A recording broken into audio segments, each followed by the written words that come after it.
Hello intelligence. Welcome to Akshay Chopra maths.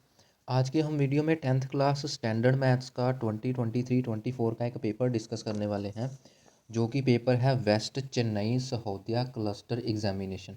ये CBSE point of view से बड़ा इंपॉर्टेंट पेपर है बेटा। इसका सेट 2 डिस्कस करने वाले हैं हम।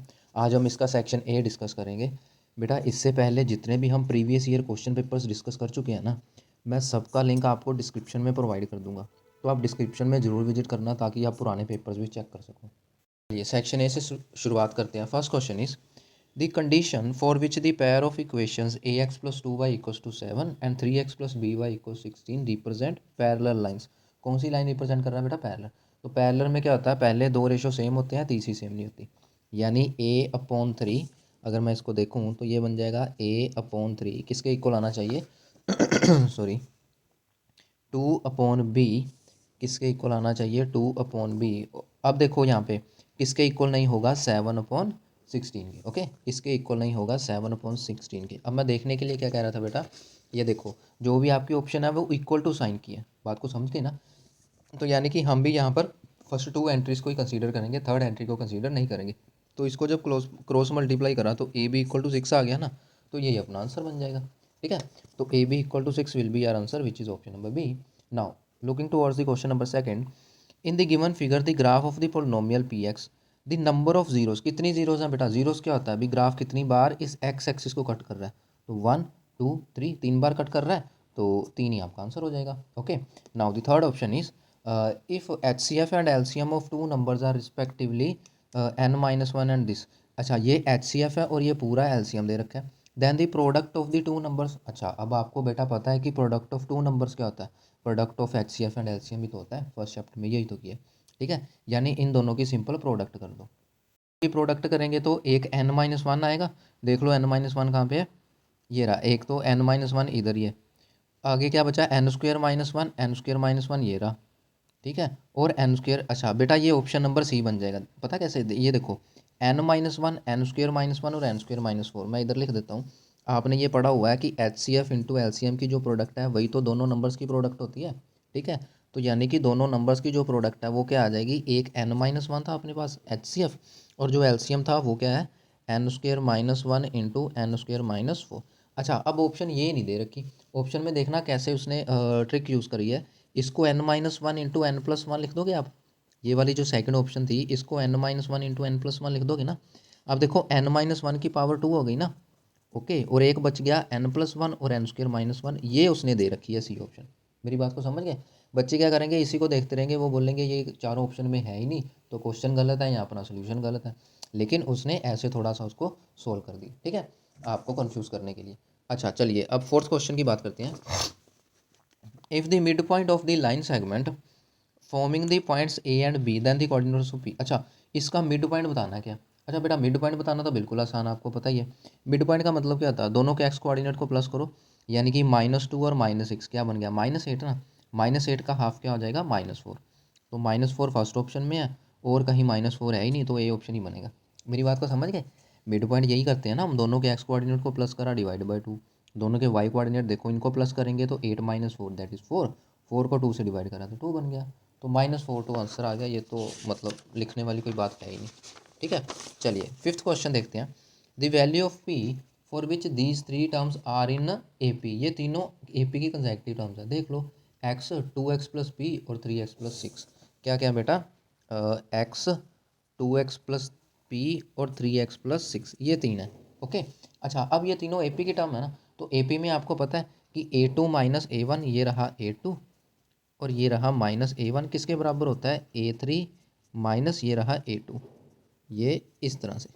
ठीक है, तो बस ये बन गया आपका x प्लस पी किसके इक्वल आ गया? 3x plus 6 minus 2x minus p. Okay, तो ये बेटा बन जाएगा x plus p equals to 3x minus 2x x plus 6 minus p. Okay, तो बेटा ये x तो दोनों तरफ से कट जाएगा, p यहाँ पर आके प्लस हो जाएगा, तो 2p इक्वल टू 6, और यहाँ से आपके p की वैल्यू क्या आ गई? 3। बिल्कुल सिंपल, बिल्कुल ईजी था। तो p की वैल्यू 3 आ गई। 3 देखें किस ऑप्शन में है, ये रहा फर्स्ट ऑप्शन में ही है, तो first option is your answer. अच्छा, अब सिक्स देखते हैं। The values of k for which the equation has real and equal roots. इस इक्वेशन के रूट्स क्या हैं बेटा? Real and equal. अच्छा, रियल एंड इक्वल रूट से क्या मतलब होता है कि डिस्क्रिमिनेंट जीरो है, तो बस जीरो कर दो। डिस्क्रिमिनेंट क्या होगा?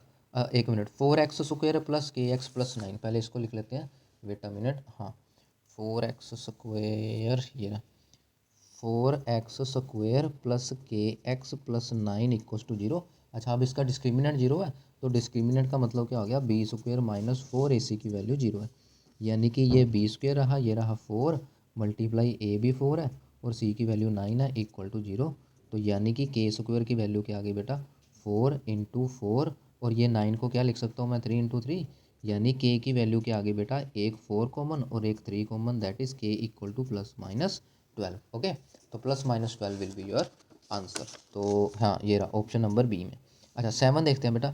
The distance between these 2 points. अच्छा, डिस्टेंस फॉर्मूला लगा दो। एक्स कोऑर्डिनेट क्या आ जाएगा? 0 माइनस 0²। वाई कोऑर्डिनेट क्या आ जाएगा? 6 माइनस माइनस 2। फिर से कर लेते हैं एक बार, ये रहा 7। ठीक है, तो ये डिस्टेंस हो जाएगा, दोनों के एक्स कोऑर्डिनेट को माइनस कर दिया प्लस दोनों के ये वाई कोऑर्डिनेट को माइनस कर दिया अंडर दी रूट। ओके, तो ये बन जाएगा 0 प्लस 6 प्लस 2 क्या होता है? 8। 8 का स्क्वायर क्या होगा? 64, और 64 का स्क्वायर रूट क्या होता है? 8। तो 8 units will be your answer. Okay, तो 8 यूनिट देख लेते हैं ऑप्शन नंबर बी में। ओके, तो बी ऑप्शन आपका आंसर बन जाएगा। अच्छा, नेक्स्ट देखते हैं। In triangle a b c d e and b c are parallel. Okay, if a d ratio d b 2:3, ये a d ratio d b 2:3 दे रखा है। Okay, then d e ratio b c, तो हमें d ई upon B C की value निकालनी है बेटा। ये बी पी टी में आपको प्रूफ में मैंने बताया हुआ है कि जब भी डी ई अपॉन बी सी के साथ कंपेयर करना हो ना, तो हम A D upon A B पूरा लेते हैं, A D upon D B नहीं लेते। A D upon A B पूरा चलता है। ठीक है, तो यानी कि यहाँ से क्या आ जाएगा? यहीं पे हो जाएगा बेटा, A D upon D B नहीं आएगा, ए बी पूरा आ जाएगा, A D upon A B पूरा आ जाएगा, और इसकी हमें वैल्यू निकालनी है डी ई अपॉन बी सी की। ठीक है, A D upon A B. अच्छा, ध्यान देना बेटा इस ए डी की वैल्यू क्या है? 2, और ये ए बी पूरी वैल्यू क्या है? 2 + 3 5, यानी 2:5 आपका आंसर आ जाएगा। This is option number 3। मेरी बात को समझ गए? हमें A D upon A B पूरा करना था ना, तो ए डी 2 है और ए बी पूरा कितना है? 2 + 3 5, तो 2:5 आपका आंसर आ जाएगा। नाइन्थ को तो सोल्व करने की ज़रूरत ही नहीं है। देखना बेटा, उसने बोला P A and P B are 2 tangents to the circle जिसका सेंटर ओ है, such that A P B 50, A P B this is given to be 50, then measure of angle O A B. हमें O A B की value find करनी है बेटा। इसका proof भी है आपकी बुक में। ये क्या होता है कि ये वाला जो एंगल है ना दोनों टेंजेंट्स के बीच में है, इस एंगल का डबल होता है, यानी कि ये छोटा सा एंगल क्या हो गया? इसका हाफ हो गया ना, और 50 का हाफ क्या होता है? 25 डिग्री। सिंपल, कुछ सोल्व नहीं करना, कुछ नहीं करना, ये थ्योरम होती है बकायदा, इसका प्रूफ भी है आपकी बुक में कि ये वाला एंगल इससे डबल होता है, तो ये छोटा एंगल इसका हाफ हो गया ना, तो बस 25 आंसर। 10th को सोल्व करना पड़ेगा। टेंजेंट ए प्लस बी दे रखा है, टेंजेंट ए माइनस बी दे रखा है। अच्छा, अब टेंजेंट की वैल्यू √3 कहाँ पे होती है? 60 पे, और टेंजेंट की वैल्यू 1/√3 कहाँ पे होती है? 30 पे। तो ए प्लस बी 60 है और ए माइनस बी 30 है। ठीक है, इतना तो क्लियर है ना? चलिए हाँ, यहाँ से स्टार्ट करते हैं। ए प्लस बी क्या आ गया था हमारे पास? ए प्लस बी की वैल्यू आ गई थी 60 डिग्री, और ए माइनस बी की वैल्यू क्या आ गई? 30 डिग्री। ठीक है, ध्यान से देखें, इसको सोल्व करने की ज़रूरत पड़ेगी ही नहीं अपने को। क्यों? क्योंकि ये देखो, हमें पूछा क्या गया? सीकेट ए माइनस बी की वैल्यू पूछी गई, सीकेट ए माइनस बी ना, तो सीकेट ए माइनस बी क्या आ जाएगा? सिंपल, सीकेंट 30 डिग्री, क्योंकि ए माइनस बी तो 30 डिग्री है। ये तो ऐसे कंफ्यूज करने के लिए स्टेटमेंट बना दी। ठीक है, तो ए माइनस बी क्या आ गया? सीकेंट 30 डिग्री ना, तो सीकेंट 30 डिग्री क्या होता है? कोस 30 का रेसिप्रोकल, और जो अपना कोस 30 डिग्री है उसकी वैल्यू होती है √3/2, तो सीकेंट 30 बन जाएगा 2/√3। तो बस ये सिंपल आपका आंसर आ जाएगा। 2/√3 है कहीं पे? तो ये रहा ऑप्शन नंबर बी आपका करेक्ट आंसर बन जाएगा। ठीक है, ये तो बिल्कुल ईजी था। चलिए आगे बढ़ते हैं। कोट स्क्वायर थीटा माइनस 1/sin²थीटा देख लेते हैं। कोट स्क्वायर थीटा माइनस 1/sin²थीटा। अगर हम देखें इसको, मैं कोट स्क्वायर थीटा माइनस को सीकेंड स्क्वायर थीटा लिख सकता हूँ, क्योंकि 1/sin को सीकेंड होता है ना। और अब देखो, मैं अगर इसमें से माइनस कॉमन कर दूँ तो इट विल बी को secant square theta minus cot square theta ना। इतनी बात क्लियर है? मैंने माइनस कॉमन कर दिया तो cosecant square theta minus cot square theta बन जाएगा, जिसकी वैल्यू क्या होती है? 1, तो -1 विल बी योर आंसर। ठीक है, ये तो बिल्कुल ईजी क्वेश्चन था। तो -1 कहाँ पे है? ये रहा, -1 ऑप्शन नंबर डी में। चलो 12th क्वेश्चन देखते हैं बेटा। 12th में है कि a quadratic polynomial having 0, 7 and 0। एक ऐसा क्वाड्रेटिक पोलिनोमियल जिसकी जीरोस क्या है 7 एंड 0। अच्छा बेटा अब ये क्वाड्रेटिक पोलिनोमियल क्या होगा, देखो इसका मतलब क्या, जीरो पुट करने पे जीरो आ जाए। इसमें देखो जीरो पुट करने पे जीरो आ रहा है, बिल्कुल आ रहा है। इसमें जीरो पुट करने पे जीरो नहीं आ रहा, इसमें जीरो पुट करने पे जीरो आ रहा है, इसमें भी जीरो पुट करने पे जीरो आ रहा है। अब 7 की बारी है बेटा। इसमें अगर मैं 7 पुट करूँ तो 7 स्क्वायर माइनस 7 वो जीरो तो होता नहीं, ये तो गया। इसमें पुट करें 7 स्क्वायर माइनस 7 वो भी जीरो नहीं होता, ये गया। इसमें 7 पुट करेंगे, हाँ ये जीरो बन जाएगा। तो सिंपली ऑप्शन नंबर डी आपका आंसर आ जाएगा। ठीक है, ये बिल्कुल अच्छे अच्छे सिंपल सिंपल क्वेश्चन है। अच्छा 13 देखते हैं। The height of the tower is 10 metre. एक टावर की हाइट दे रखी है 10 मीटर की। What is the length of sun shadow when sun altitude. Altitude का मतलब बेटा अपना वो एंगल हो गया जिसको हम एंगल ऑफ एलिवेशन बोलते हैं। ये बेटा आप डायग्राम बना लोगे, क्वेश्चन आपका यहीं पे ख़त्म है। ये आप ऐसी डायग्राम बना लो, ये वाला अल्टीट्यूड का मतलब ये एंगल दे रखा है 45 डिग्री, ठीक है। और ये जो हाइट है अपनी, ये देखो क्या दे रखी है, the height of the tower is 10 metre. Tower की हाइट 10 मीटर दे रखी है। उसके बाद क्या था, what is the length of its shadow. अब बेटा जो शेडो की लेंथ होगी, आपको भी पता है जो शेडो होती है, शेडो की लेंथ हमेशा बेस पे नहीं पड़ती, यानी कि हमें इस बेस की वैल्यू फाइंड करनी है। तो बेटा ये परपेंडिकुलर अपॉन बेस 45 डिग्री नहीं होता, अगर मैं इसको एक्स लिख लूँ तो परपेंडिकुलर अपॉन बेस ये तो टेंजेंट होता है ना, टेंजेंट 45 की वैल्यू क्या है 1 है। तो यहाँ से आपके एक्स की वैल्यू 10 ही नहीं आ गई, तो बस यही तो अपने को फाइंड आउट करना था। तो एक्स की वैल्यू क्या आ गई 10 metre. 10 metre that is option number A will be your answer. अच्छा 14th क्वेश्चन मुझे अच्छा लगा। देखो 14th क्वेश्चन में क्या बेटा, 15th question sorry 14th question देखना। A number is chosen from the numbers 1 to 3 and denoted as X and a number is chosen from the numbers 1 4 9 and denoted by Y. ठीक है, मतलब इन तीनों में से कोई एक नंबर चूज़ करके उसको एक्स नाम दे दिया, और इन तीनों में से कोई एक नंबर चूज़ करके उसको वाई नाम दे दिया। तो हमें प्रोबेबिलिटी ऐसी बतानी है कि एक्स और वाई को मल्टीप्लाई करके 9 से कम आए। बात को समझे, हमें प्रोबेबिलिटी इसकी फाइंड करनी है कि एक्स और वाई को मल्टीप्लाई करके 9 से कम आए। ठीक है, अच्छा क्वेश्चन है, बड़ा अच्छा क्वेश्चन है। देखो ध्यान से इसको हम टोटल आउटकम्स बना लेंगे ना, हमारा आंसर सारा आ जाएगा। देखो कैसे आ जाएगा, मैं टोटल आउटकम्स बनाता हूँ पहले। देखो एक्स के लिए हमें कहाँ से चूज़ करना था, ये है क्वेश्चन नंबर 14। एक्स के लिए उसने बोला था कि 1 2 3 ये 3 नंबर दे दिए हैं, इसमें से एक एक्स आएगा, और फिर 1 4 9 ये 3 नंबर दे दिए हैं, इसमें से वाई आएगा। ठीक है, तो पहले एक्स मल्टीप्लाई वाई की टोटल पॉसिबिलिटीज़ बना लेते हैं। ठीक है, तो एक्स वाई की टोटल पॉसिबिलिटीज़ क्या बन जाएंगे बेटा, 1 1, ठीक है, फिर 1 4 जैसे हम डाइस के केस में बनाते हैं, फिर 1 9। ओके, उसके बाद 2 1 2 4 2 9। ओके, 2 1 2 4 2 9, फिर 3 1 3 4 3 9, 3 1 3 4 एंड 3 9। ये हमने टोटल पॉसिबिलिटीज़ बना ली, यानी कि जो अपना टोटल है वो टोटल कितना आ गया 9 आ गया ना, 1 2 3 4 5 6 7 8 9। अच्छा अच्छा, अब प्रोबेबिलिटी बतानी है तो नीचे तो 9 आ जाएगा, ऊपर क्या आएगा बेटा, ऊपर उसने क्या पूछा था एक्स वाई लेस देन 9, मतलब जिन दोनों को मल्टीप्लाई करके 9 से कम बने। 1 into 1, हाँ ठीक है ये तो सिलेक्ट हो जाएगा। 1 into 4 ये भी 4 है, 9 से कम है, ये सिलेक्ट हो जाएगा। 1 into 9 9 है, ये 9 से कम नहीं है, 9 के इक्वल है, तो ये रिजेक्ट हो गया। 2 1 2 आ गया, 9 से छोटा है। 2 4 2 मल्टीप्लाई 4 8 आ गया, ये भी 9 से छोटा है। 2 9 18 नहीं। 3 1 3, 3 4 12 ये भी बड़ा हो गया। 3 9 27 ये भी बड़ा हो गया। तो अपनी पॉसिबिलिटी क्या आ गई 1 2 3 4 और 5। तो ऊपर क्या आ गया 5, नीचे बन गया 9, इन दोनों की कटिंग नहीं हो रही, तो 5/9 ही अपना आंसर बन जाएगा। तो क्या आंसर बन जाएगा बेटा 5/9 अपना आंसर बन जाएगा, which is option number C. Okay, now 15th one is total number of 2 digits number which are divisible by 3। ये तो एपी का क्वेश्चन आ गया। उसने पूछा कि टोटल बताओ 2 डिजिट नंबर कौन से हैं जो 3 के टेबल में आते हैं। टोटल 2 डिजिट नंबर कौन से हैं जो 3 के टेबल में आते हैं, देख लेते हैं भाई, एपी बना लेते हैं हम। ये रहा क्वेश्चन नंबर 15। तो टोटल 2 डिजिट नंबर ना जो 3 के टेबल में आने वाले वो 12 से स्टार्ट होंगे। ठीक है, तो 15 आ गया, तो ऐसे करते करा के लास्ट 99 है, और ये 3 के टेबल में आता है तो 99 तक रहेंगे। तो यहाँ पर बेटा ए एन की वैल्यू क्या 99, ए की वैल्यू है 12, डी की वैल्यू 3 आ गई, और एन अपने को फाइंड आउट करना, उसने यही बोला ना कितनी टर्म्स है। ओके, तो ए एन का फॉर्मूला लगाओ, a plus n minus 1 into d. तो a N is 99, a is 12, n minus 1 d is 3।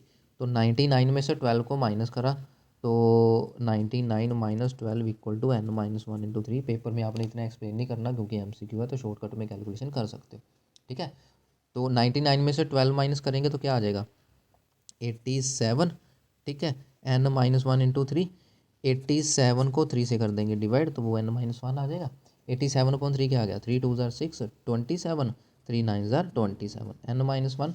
तो बेटा n की वैल्यू क्या आ गई आपके पास, सिंपली 30। तो n की वैल्यू क्या आ गई, सिंपली 30, और यही अपने आप को फाइंड करना था। तो 30 का है, ये रहा option number D will be your answer. Okay, चलिए नेक्स्ट बढ़ते हैं क्वेश्चन नंबर 16 की तरफ। क्वेश्चन नंबर 16 में क्या है, बड़ा अच्छा क्वेश्चन है ये।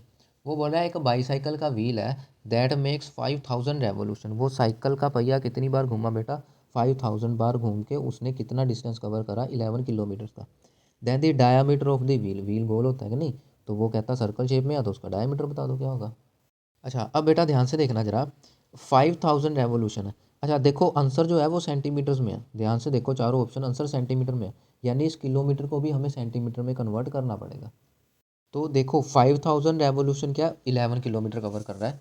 ये रहा क्वेश्चन नंबर 16 का सोल्यूशन। हाँ ये रहा। तो हमें क्वेश्चन में क्या दे रखा है बेटा, क्वेश्चन में दे रखा है कि 5000 रेवोल्यूशन जो हैं, 5000 रेवोल्यूशंस जो हैं वो कितना कवर कर रही हैं, 11 किलोमीटर। यानी कि जो एक रेवोल्यूशन होगी, ठीक है, वो क्या कवर करेगी। अच्छा किलोमीटर है, तो पहले किलोमीटर को मीटर में बदला तो 1000 आ जाएगा, फिर मीटर को सेंटीमीटर में बदला तो 100 और आ जाएगा, डिवाइड बाय 5000।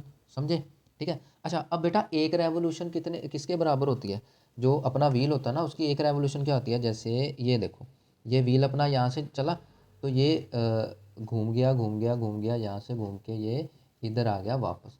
अब देखो बेटा इतना वापस आया तो वो एक उसने कितना डिस्टेंस कवर किया, इतना पूरा डिस्टेंस कवर किया ना। ये क्या है, सरकमफ्रेंस नहीं है सर्कल का, समझ गए। तो यानी कि एक रेवोल्यूशन का मतलब क्या होता है, सरकमफ्रेंस विच इज़ 2πr। मेरी बात को समझ गए ना, क्या होता है circumference which is 2πr। Okay, तो ये बन गया 1100/5। ठीक है, मैंने इसकी कटिंग नहीं करी, आप कर सकते हो, कोई बात नहीं।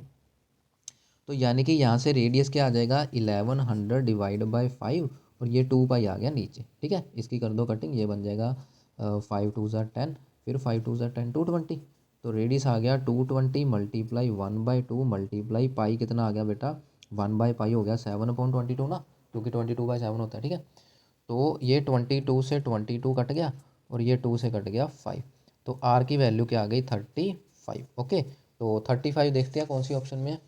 तो 35 है ऑप्शन बी में, तो ऑप्शन नंबर बी गलत हो जाएगा, सही नहीं होगा। क्यों, क्योंकि उसने डायामीटर पूछा बेटा, अपने पास क्या आया, ये रेडियस आया। डायामीटर क्या होता है, रेडियस का डबल, तो 35 का डबल क्या हो गया, 70। ऐसे करके वो क्वेश्चन घुमाता है कि बच्चा क्या करता है, खुशी के मारे 35 टिक कर गए, आपने 2 मिनट लगा भी दिए, सारा कुछ सही कर लिया, लेकिन टिक करने में गलती कर दी। ठीक है, तो रेडियस पूछे तो 35 है, डायमीटर पूछ लिया तो 70 आंसर आएगा। अच्छा 17th क्वेश्चन देखते हैं, बड़ा अच्छा क्वेश्चन है ये। 17th क्वेश्चन में बेटा कि टोटल सरफेस एरिया इंटरनल और एक्सटर्नल मिला के of the hemispherical ball having radius r1 और r2, जिसमें से r2 जो है वो r1 से बड़ा है, जो r2 है वो r1 से क्या है, बड़ा है। ध्यान से देखना, इसकी मैं डायग्राम बना देता हूँ, 1 मिनट, पेन के साथ बनाता हूँ डायग्राम, अच्छी रहेगी पेन के साथ। हाँ ये रहा। ठीक है, तो इसमें क्या है बेटा, ये एक हेमिस्फेरिकल बॉल है, ये ऐसे करके कुछ इस तरह से, और हाँ ये रही बॉल कुछ इस तरह से ऐसे करके।